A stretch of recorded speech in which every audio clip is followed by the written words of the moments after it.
Halkara tatlama bätleşigini Aşgabat şäherindäki ýürütülüşdirilen umum bilim bergen mekdep internatyndan jeme 4 tane okuwçy 4 tane tatlama işi bilen internet arkaly hasabarlyny bätleşigiň jemleji taparyna gatnaşma hukuky kazandylar. Ýurdumyzyň Zekinde mekdep okuwçylaryndan saýlanan topara mekdep internatynyň informatika molumy ýol başlyk etdi.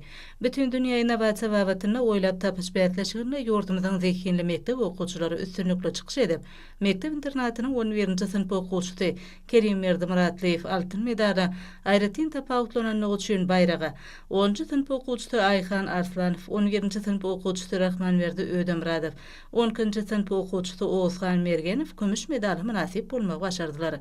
Mekdep okuwçylarynyň bu awraýly halkara bätleşiginde baýrakly orunlara munasip bolmaklary hormatly prezidentimiziň ýaş nesil baradaky ýygyderli aladalarynyň hem de taraplaryň bilimli, watansöýçi ýaşlary terbiýelep ýetişdirmek meselelerini bergen hem işelik ünsüniň Pehim paýhasymany magtymly Praga ýylyna gazandan nowatdaky netijelerdir.